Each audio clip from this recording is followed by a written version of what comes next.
اللہ تعالیٰ نے قرآن مجید میں ارشاد فرمایا کہ الأخلاء یومئذ بعضهم لبعض عدو إلا المتقین۔ فرمایا بڑے گہرے دوست بھی قیامت والے دن دشمن بن جائیں گے سوائے ان کے جو پرہیزگار ہوں گے۔ پرہیزگار لوگوں کی دوستیاں قیامت والے دن بھی قائم رہیں گی، باقی جو گہرے ترین دوست ہوں گے وہ قیامت والے دن دشمن بن جائیں گے۔ الا المتقین، سوائے پرہیزگاروں کے۔ دنیا میں آپ کو کوئی شخص ایسا نہیں ملے گا جس کا کوئی دوست نہ ہو، اور وہ لوگ بھی بڑی کثرت سے ملیں گے جو دوستوں کا شکوہ بہت کرتے ہیں۔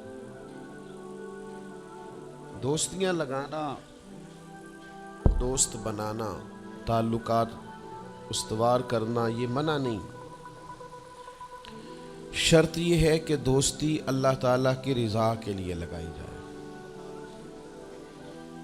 ہمارے ہاں جتنی تیزی کے ساتھ دوستیاں لگتی ہیں اس سے زیادہ تیزی کے ساتھ دوستیاں ٹوٹ جاتی ہیں۔ اس کی سب سے بنیادی اور اہم وجہ یہ ہوتی ہے کہ ہمارے ہاں دوستیوں کا جو معیار ہوتا ہے وہ دنیاوی لالچ ہوتا ہے۔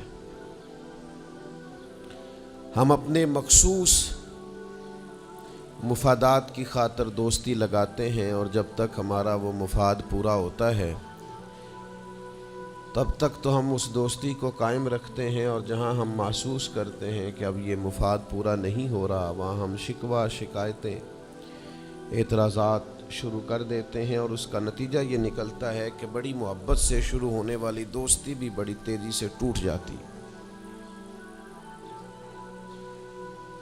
تو میرے بھائیوں یاد رکھیے گا کہ دوستی اور تعلق قائم رکھنے کے لیے سب سے اہم اور سب سے بنیادی ضرورت یہ ہے کہ دوستی محض اللہ کی رضا کے لیے لگائی جائے۔ اللہ کے پیارے حبیب صلی اللہ تعالی علیہ وسلم بیان فرماتے ہیں، حضور فرماتے ہیں قیامت والے دن اللہ کی بارگاہ سے یہ اعلان ہوگا کہ کہاں ہیں وہ لوگ جو میری رضا کے لیے آپس میں محبت کیا کرتے تھے۔ رب فرمائے گا جب آج میرے عرش کے سائے کے علاوہ کوئی سایہ نہیں ہے تو میں انہیں اپنے عرش کا سایہ عطا کروں گا، کیونکہ وہ میری رضا کے لیے آپس میں دوستی کرتے، میری رضا کے لیے انہوں نے آپس میں محبت کی۔ تو دوستی کا سب سے پہلے تو یہ سٹیٹس بنائیں کہ اس کے اندر محض اللہ کی مرضی، اللہ کی رضا کے لیے ایک دوسرے سے پیار، منفعت نہ ہو اس کے اندر کوئی بھی، دنیاوی لالچ کوئی بھی نہ ہو، ہرس نہ ہو، ہوس نہ ہو، طمع نہ ہو، ذاتی مفادات نہ ہو۔ جب ان سے بالاتر ہو کر لوگ دوستیاں لگاتے ہیں تو وہ دوستیاں قائم رہتی ہیں۔ اللہ کے پیارے محبوب صلی اللہ تعالی علیہ وسلم نے فرمایا قیامت والے دن کچھ لوگ ایسے ہوں گے جن پر انبیاء اور اولیاء رشک کریں گے، ان کے چہرے 14ویں رات کی طرح چمک رہے ہوں گے، انہیں نور کے ممبروں پہ بٹھایا جائے گا۔ یا رسول اللہ اتنی فضیلت ان لوگوں کو حاصل ہے، یہ کون لوگ ہیں؟ تو حضور فرماتے ہیں یہ وہ لوگ تھے جو جس سے بھی دوستی لگاتے تھے، پیار کرتے تھے، محض اللہ کی رضا کے لیے کرتے۔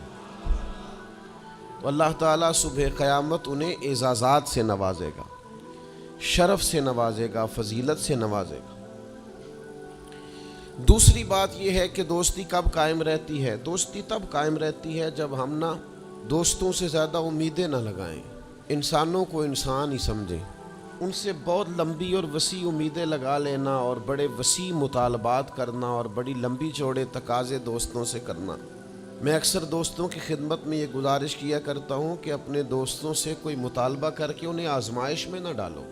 تم نے اپنے ہی دوست کو لا کر پل صراط پہ کھڑا کر دیا ہے، بیچارہ اس طرف جائے کہ اس طرف جائے۔ ان سے کوئی ایسا مطالبہ کرنا جو ان کی پہنچ سے باہر ہو، ان کی حیثیت سے بڑھ کر ہو، ان کی طاقت سے زیادہ ہو تو اس کا مطلب یہ ہے کہ آپ نے اپنی دوستی کو خود آزمائش میں ڈال دیا ہے۔ آپ اتنے لمبے چوڑے تقاضے نہ کریں، آپ محدود سا لوگوں کے ساتھ تعلق بنائیں۔ وہ جی میں اس کے اتنا کام آیا ہوں تو اب اس کو اس سے ڈبل آنا چاہیے، تو آپ نے دوستی کی نہیں، آپ نے تو تجارت کی۔ اگر آپ کی محبت ہوتی تو پھر تو آپ کا انداز اور ہوتا، جب تیرا حکم ملا ترک محبت کر دی، دل مگر اس قدر تڑپا کہ قیامت کر دی۔ تو یاد رکھیے گا کہ آپ حکم جب آ گیا، جب آپ محسوس کریں تو اس وقت پھر آپ اس چیز کو سمجھ جائیں۔ تو دوستیوں کو کبھی بھی آپ کٹہرے میں کھڑا نہ کریں، تعلقات کو کبھی بھی آزمائش کی بھیٹ نہ چڑھائیں، اس طرح کا ماحول نہ بنائیں جس میں آزمائش پیدا ہو، جس میں تکلیف بڑھ جائے، جس میں کرب کا احساس سامنے والے کو ستائے۔ کوشش کریں گنجائش رہے ماحول کے اندر، آسانی رہے، وسعت رہے۔ تیسری بات یہ ہے کہ اگر آپ محسوس کرتے ہیں کہ دوستی کو چلانا ہے تو پھر صرف اسی چیز کو نہ یاد رکھیں جو چیز آپ کو آج میسر آ رہی ہے اور آج آپ کو انکار ہو رہا ہے۔ اس سے پہلے جو دوستوں نے بڑی وفائیں کی ہیں وہ بھی تو یاد رکھے نا۔ ہمارا یہ ماحول ہوتا ہے کسی بندے نے 99 دفعہ نیکی کی ہے، ایک دفعہ انکار کیا ہے، تو ہمیں ایک دفعہ کا انکار تو یاد رہتا ہے لیکن 99 نیکیاں یاد نہیں رہتی۔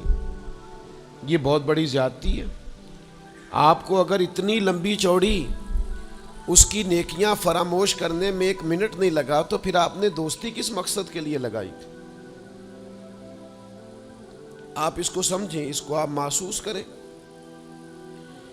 تو میں نے یہ دیکھا ہے زندگی میں کہ لوگ چاہتے ہیں کہ روز ان کا مطالبہ پورا کیا جائے، روز ان کا مطالبہ پورا۔ ہمارے ایک دوست تھے، بزرگ تھے، تو وہ سلسلہ طریقت کو چلاتے تھے، خانقاہ نظام کو، نظم کو لے کے چلنا مشکل ہوتا ہے۔ تو ان کے ایک مرید نے شکوہ کیا، اس نے کہا کہ حضرت پہلے آپ بڑا وقت دیتے تھے، اب آپ ٹائم نہیں دیتے۔ تو فرمانے لگے پہلے میرے بچے 1-2 تھے، اب درجنوں میں ہو گئے، اب وقت بٹ کے ملے گا نا۔ والد پہلے ایک پر توجہ دیتا ہے، بچے 4 ہو جائیں تو ٹائم تقسیم، بات کی سمجھ آ رہی ہے؟ تو وقت تقسیم ہو کے ملے گا نا جب بچے بڑھ جاتے ہیں۔ اور فرمانے لگے ابھی تو میرے سمجھ لو 10-15 بچے ہیں، تو جب پوتے نواسے نواسیاں ہو گئے تو یہ اور زیادہ بٹ جائے گا، پھر اس میں اور زیادہ تقسیم کار ہو جائے گی۔ تو پھر اس طرح کر کے ماحول میں تقسیم ہو جاتی، اور یہ ہوتا ہے، یہ ایک صورت ہے۔ آپ دیکھیے نا، کبھی ایسا بھی ٹائم تھا حجر اسود پر کہ اس کو ہاتھ لگا کے آپ چوم لیتے تھے، اور ڈھیروں وقت صحابہ اس پر چہرے رکھ کے رویا کرتے تھے۔ پھر ایسا وقت آیا کہ چھڑی لگا لو بھائی، چھڑی لگا کے پیچھے ہٹ جاؤ، اور اب ایسا ٹائم ہے کہ آپ دور سے استلام کر لیں۔